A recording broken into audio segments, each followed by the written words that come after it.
Buenas tardes, chicos. Mirad, hoy os voy a hacer una pequeña introducción a lo que es el impuesto sobre sociedades. Lo vamos a dividir seguramente en 3 vídeos. Este va a ser el primero. El segundo, que va a tratar sobre aspectos generales del impuesto y por qué surgen las diferencias entre la base imponible contable y la base imponible fiscal. El segundo vídeo será un vídeo genérico de más breve, de cómo se hace la liquidación. ¿m? Y el tercer vídeo serán los aspectos contables del impuesto sobre sociedades. Bueno, pues este que es genérico, ¿qué debéis de saber sobre el impuesto sobre sociedades así grosso modo? Mirad. 1. ¿Cuál es la base imponible? Es decir, ¿cuándo va a surgir la obligación de presentar un impuesto? ¿No? En este caso, el impuesto sobre sociedades. Bueno, pues la base imponible va a ser el haber obtenido rentas, ¿vale? No obstante, aunque las empresas obtuvieran resultados negativos, el impuesto sobre sociedades se debe de presentar, ¿vale? Aunque lo que es la base imponible es haber obtenido rentas positivas, se refiere a que hay que pagarlo, pero presentarlo sí que hay que presentarlo en todos los casos. Bueno, ¿quién es el sujeto pasivo? Es decir, ¿quiénes están obligados a presentar el impuesto sobre sociedades? Pues las personas jurídicas, que son las empresas, ¿vale? ¿Cuál es el periodo impositivo?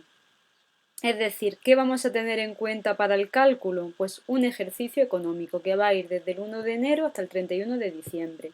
Eso si una empresa tiene los ejercicios económicos desde el 1 de enero al 31 de diciembre. Si los tuviera en otro periodo, pues sería desde el inicio hasta el final. Luego hay otros casos que imaginaros que la empresa ha cerrado y no ha estado 12 meses trabajando, pues si cierra, pues a partir del cierre hay que presentar lo que hubiera, ¿no? Luego, ¿cuál es el plazo de presentación? Pues el plazo de presentación tenemos 25 días desde que pasan 6 meses desde el cierre. Es decir, 6 meses sería desde el 1 de enero hasta el 30 de junio, pues el plazo máximo de presentación del impuesto sobre sociedades todos los años para una empresa que tiene un ejercicio económico normal, es decir, que empieza el 1 de enero y termina el 31 de diciembre, son los 25 primeros días de julio. ¿Qué hacen las empresas? Pues esperan hasta el último día 25 de julio para hacer la presentación y, en su caso, el pago. ¿En qué modelo se presenta esto? Se presenta en el modelo 200. Luego está el modelo 201, que es para los pagos fraccionados, que ya veremos más adelante lo que son, ¿vale? Bueno, mirad, aquí os he puesto el esquema liquidación del impuesto sobre sociedades, el esquema liquidación, al cual volveremos cuando expliquemos la analítica contable del impuesto sobre sociedades. Pero lo pongo el primer día, en la explicación del primer día, para que veáis por qué surge esto de los ajustes contables, ¿vale?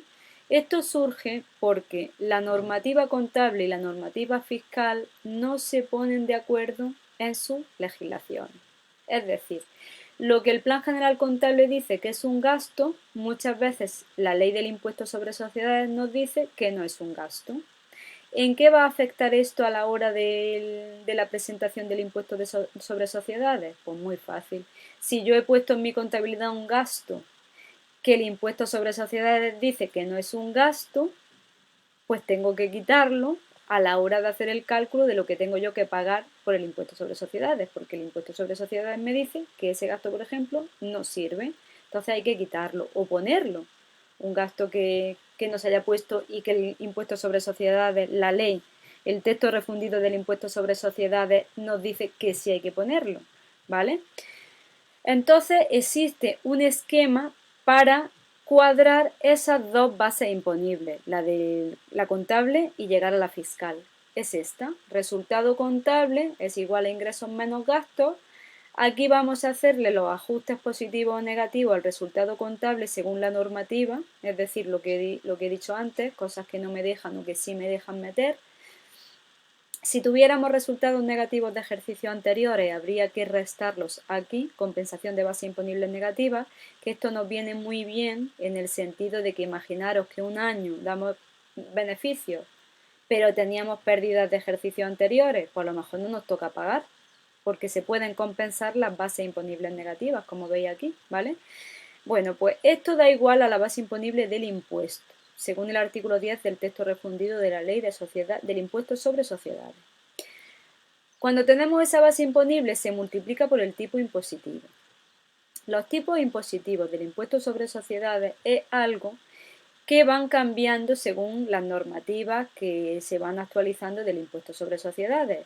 Entonces, pues esto suele oscilar entre el 25 y el 35%. Va a ser el porcentaje que tengamos que pagarle a la agencia tributaria por haber obtenido rentas positivas, es decir, por haber obtenido beneficios. Luego, si tuviéramos deducciones o bonificaciones, pues se restan aquí. Esto llega a una cuota íntegra ajustada.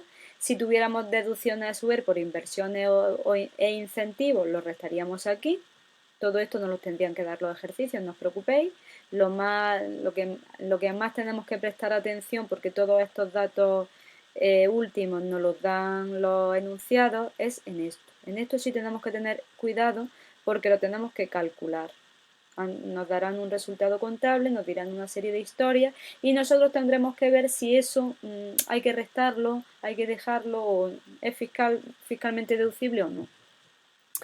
Bueno, pues menos deducciones por inversión e incentivos llegamos a la cuota líquida y a esa cuota líquida le restamos las retenciones y pagos a cuenta y le restamos los pagos fraccionados. Os recuerdo que las retenciones y pagos a cuenta son la cuenta 473, el mayor de la 473. Y los pagos fraccionados es lo que vamos a presentar en el modelo 201 que hemos visto aquí, que teníamos dos modelos, el del impuesto sobre sociedades y el del pago fraccionado. Aquí los pagos fraccionados estos son pagos que nosotros hacemos a cuenta del impuesto sobre sociedades, en función del último impuesto sobre sociedades que hubiéramos presentado si se hubiera pagado. Si ha salido a pagar, tenemos pagos fraccionados y si no, no tenemos pagos fraccionados. Esto es como que le adelantamos el dinero a la agencia tributaria a cuenta del próximo impuesto sobre sociedades. Repito, todo esto nos lo tiene que dar el ejercicio. Aquí es donde hay que atender, ¿vale? Lo que son los ajustes positivos al resultado contable y los ajustes negativos al resultado contable. Bueno, pues cuando hacemos todo esto ya llegaríamos a la cuota diferencial. Ya os digo que grabaremos otro vídeo explicando pues el tema contable, es decir, cómo se aplica esto a la contabilidad, cómo se hace en contabilidad, qué asientos se arroja de todo esto, etcétera. Pero antes de llegar a eso, os he dicho que tenemos que ver, lógicamente lo vamos a ver grosso modo, las diferencias que pueden surgir entre el resultado contable y el resultado fiscal, entre el resultado contable y la base imponible del impuesto. Pueden surgir diferencias por esa disyuntiva de normativa entre el Plan General Contable y el texto refundido de la Ley del Impuesto sobre Sociedades. Entonces, ¿qué nos dice esto? Bueno, no he sacado toda la normativa, pero he sacado cosas que nos puedan afectar a la hora de hacer los ejercicios, como son las amortizaciones, que nos dice el texto refundido de la Ley de Impuestos sobre Sociedades con respecto a las amortizaciones, con respecto a los deterioros de valor, con respecto a las provisiones y un genérico de gastos no deducibles fiscalmente. Bueno, pues con respecto a las amortizaciones me dice que se considera que la depreciación es efectiva, es decir, nos dejan amortizar cuando nosotros hagamos una aplicación de coeficientes de amortización lineal establecidos en las tablas de amortización oficialmente aprobadas, como lo hacemos nosotros, pues si son tablas oficiales es fiscalmente admitido, no habría que hacer ningún ajuste. Sea el resultado de aplicar un porcentaje constante sobre el valor pendiente de amortización, sea el resultado de aplicar el método de los números dígitos, sea el resultado de aplicar un plan formulado por el sujeto pasivo y aprobado por la Administración tributaria, o el sujeto pasivo justifique el importe de la amortización, ¿vale? Es decir, en todos estos casos, según el texto refundido de la Ley del Impuesto sobre Sociedades, están bien hechas. Entonces no habría que hacer nada. Con respecto a los deterioros de valor, de la existencia, pues son fiscalmente deducibles si lo hacemos de acuerdo a la normativa que establece el Plan General Contable. Es decir, que lo que nosotros hacemos cuando hacemos deterioro de valor de la existencia, no hay que hacer nada, está bien, porque el texto refundido de la Ley de Impuestos sobre Sociedades nos deja. Con respecto a los deterioros de valor de los activos no corrientes, lo mismo, son gastos fiscalmente deducibles siempre que se acoja a la normativa contable. Con respecto a la pérdida por deterioro de créditos, aquí ya hay una pequeña disyuntiva, que es la siguiente. Serán deducibles las pérdidas por deterioro de créditos derivados de posibles insolvencias cuando al menos hayan transcurrido 6 meses desde el vencimiento, que el deudor esté declarado en quiebra, que las obligaciones hayan sido reclamadas judicialmente o que el deudor esté procesado por delito de alzamiento de bienes. Si sucede esto, es fiscalmente deducible. ¿Cuándo no es fiscalmente deducible? Cuando exista cualquier tipo de garantía, no es fiscalmente deducible, habría que quitarlos. Las que hayan sido objeto de prórroga o renovación expresa, si ha llegado el vencimiento, no nos han pagado y hemos llegado a un acuerdo de prórroga o renovación, pues entonces todavía no llega al vencimiento realmente. No es deducible, habría que quitarlo. Y las provisiones globales. El sistema global en general no es deducible a no ser que estemos hablando de una empresa de reducida dimensión, que entonces sí nos dejan.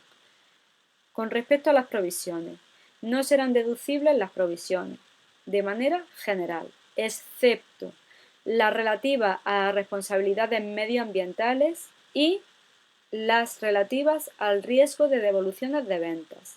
Estas sí son fiscalmente deducibles, esas dos. Las demás habría que quitarlas. Y luego, como norma general, gastos no deducibles fiscalmente son los que representan una retribución de los fondos propios, el impuesto de sociedades, las multas y sanciones penales y administrativas, las pérdidas del juego y los donativos y liberalidades. Todo esto no es fiscalmente deducible, ¿vale? Es decir, el impuesto sobre sociedades es un gasto, es la 630.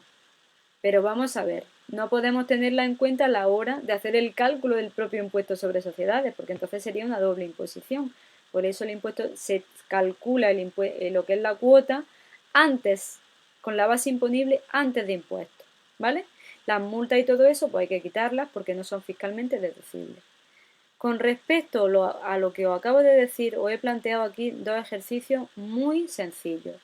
Lo único que tenemos que hacer en estos ejercicios es, en el primero nos dice que un bien de inmovilizado se adquiere en tal fecha y se amortiza linealmente al 20%, que eso sabemos que si se hace así está admitido fiscalmente, pero la empresa coge y hace esta amortización.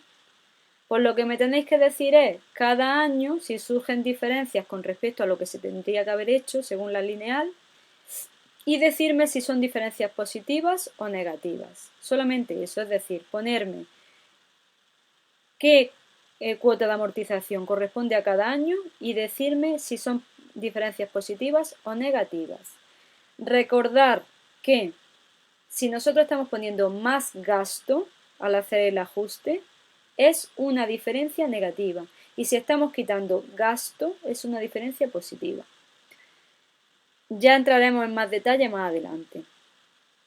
Luego, con respecto al segundo ejercicio, este es con respecto a los deterioros de valor, y me dice, de créditos, y me dice aquí una serie de supuestos y me dice que digamos si son deducibles o no son deducibles fiscalmente, ¿vale?